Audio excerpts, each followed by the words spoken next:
అండి అందరికీ welcome back to our channel Priyanka Telugu vlogs.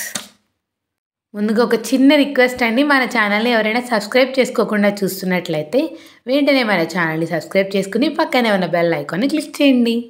భగవద్గీతలో 2వ అధ్యాయంలో ఇప్పటి వరకు 12 శ్లోకాలు పూర్తయ్యాయి. స్టార్టింగ్ నుంచి చూడాలనుకునేవారు మన ఛానల్లో లాంగ్ వీడియోస్లో ఉన్నాయి, మీకు ఇంట్రెస్ట్ ఉంటే చూడొచ్చు. 13వ శ్లోకం. దేహినోస్మిన్ యదా దేహి కౌమారం యౌవనం జరా తదా దేహాంతర ప్రాప్తిర్తిరస్తత్ర న ముహ్యతి. దేహదారి ఈ దేహంలో బాల్యం నుండి యవ్వనానికి, దాని నుండి ముసలితనానికి క్రమంగా వెళుతున్నట్లుగానే మరణము తర్వాత వేరొక దేహంలోకి వెళతాడు. ఇటువంటి మార్పుచే ధీరుడు మోహము చెందడు. భాష్యము. ప్రతి జీవుడు వ్యక్తిగత ఆత్మయైనందున ప్రతిక్షణం తన దేహాన్ని మారుస్తూ ఒకప్పుడు బాలునిగా, మరొకప్పుడు యవ్వనవంతునిగా, ఇంకొకప్పుడు ముసలివానిగా కనబడుతూ ఉంటాడు. అయినా అదే ఆత్మ కొనసాగుతూ ఎటువంటి మార్పు లేకుండా ఉంటుంది. మరణం తరువాత ఈ వ్యక్తిగత ఆత్మ చివరకు దేహాన్ని విడిచి వేరొక దేహంలోకి వెళుతుంది. తరువాతి జన్మలో భౌతికమే కానీ ఆధ్యాత్మికమే కానీ వేరొక దేహాన్ని పొందడము నిశ్చయము కనుక ఎవరి పట్లనైతే తాను మిక్కిలి వ్యాఖ్యలు పడుతున్నాడో అటువంటి భీష్ముని కొరకు కానీ ద్రోణుని కొరకు కానీ మృత్యువు విషయంలో అర్జునుడు శోకించవలసిన కారణం లేదు. పైగా వారు తమ పాత శరీరాలను విడిచి క్రొత్త శరీరాలను పొందుతూ తిరిగి నూతన శక్తిని పొందబోతున్నందుకు అతడు ఆనందించాలి.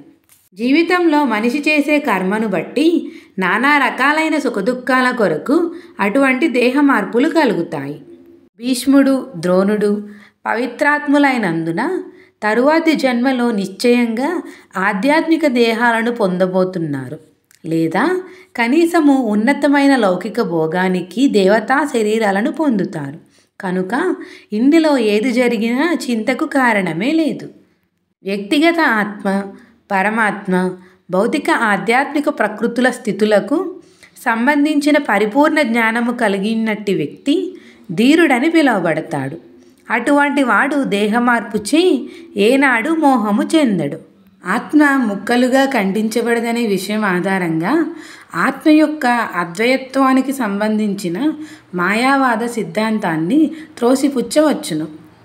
ఆ రీతిగా వ్యక్తిగత ఆత్మలుగా ఖండించబడడం భగవంతుడిని ఖండించబడేవానిగా లేదా మార్పు చెందేవానిగా చేస్తుంది. భగవంతుడు మార్పురహితుడనే సిద్ధాంతానికి ఇది వ్యతిరేకమే అవుతుంది. గీతలో ద్రోపరపబడినట్లు భగవదంశలు నిత్యముగా నిలిచి ఉండాలి, క్షరులుగా పిలువబడతారు. అంటే భౌతిక ప్రకృతికి పతనం చెందే స్వభావం వారికి ఉంటుంది. ఈ అంశాలు శాశ్వతంగా అలాగే ఉన్నారు. ముక్తి తరువాత కూడా వ్యక్తిగత ఆత్మ అంశగానే నిలిచి ఉంటుంది. కానీ ముక్తిని పొందిన తర్వాత అది భగవంతునితో ఆనందము, జ్ఞానముతో కూడిన నిత్య జీవితాన్ని గడుపుతుంది. ప్రతి దేహంలోనూ నిలిచి ఉండి పరమాత్మునిగా తెలియబడేవానికి ప్రతిబింబ సిద్ధాంతాన్ని అన్వయించవచ్చును. అతడు వ్యక్తిగత జీవునికి భిన్నమైన వాడు. ఆకాశము నీటిలో ప్రతిబింబించినప్పుడు ప్రతిబింబములో సూర్యుడు, చంద్రుడు, నక్షత్రాలు కూడా కనబడతాయి. నక్షత్రాలను జీవులతో పోలిస్తే సూర్యుని లేదా చంద్రుని భగవంతునితో పోల్చవచ్చును. అర్జునుడు జీవాత్మకు ప్రాతినిధ్యం అయ్యాడు కాగా దేవదేవుడైన శ్రీకృష్ణుడు పరమాత్ముడు. 4వ అధ్యాయము మొదట్లో స్పష్టము కానున్నట్లు వారు ఒకే స్థాయిలో లేరు. అర్జునుడు శ్రీకృష్ణునితో సమాన స్థాయిలో ఉన్నవాడైతే శ్రీకృష్ణుడు అర్జునుడి కంటే ఉన్నతుడు కాకపోతే వారిద్దరి మధ్య ఉన్నట్టి ఉపదేశకుడు ఉపదేశితుడనే సంబంధము అర్ధరహితమవుతుంది. వారిద్దరూ కూడా మాయచే మోహితులైతే ఒకడు ఉపదేశకుడు, ఇంకొకడు ఉపదేశితుడు కావాల్సిన అవసరమే లేదు. మాయాబంధంలో ఉన్నప్పుడు ఎవడూ ప్రామాణిక ఉపదేశకుడు కాలేడు కనుక అటువంటి ఉపదేశము వ్యర్థమవుతుంది. ఇట్టి పరిస్థితులలో మాయామోహితుడైన విస్మృత జీవుడగు అర్జునుని కంటే ఉన్నత స్థానంలో ఉన్నట్టి శ్రీకృష్ణుడు దేవాది దేవునిగా అంగీకరించబడ్డాడు. 14వ శ్లోకం. మాత్రాస్మర్మాస్తు కౌంతేయ శీతోష్ణ సుఖదుఃఖదాః ఆగమాపాయినో నిత్యాస్తాం స్థితిక్షస్వ భారత. ఓ కౌంతేయ, సుఖదుఖాలు తాత్కాలికముగా కలగడము, కాలక్రమంలో అవి పోవడము, చలికాలము ఎండాకాలము వచ్చిపోవడం వంటిది. ఓ భరతవంశీయుడా, ఇది ఇంద్రియానుభూతి వలన కలుగుతాయి. కలత చెందకుండా వాటిని ఓర్చుకోవడం మనిషి తప్పక నేర్చుకోవాలి. భాష్యము.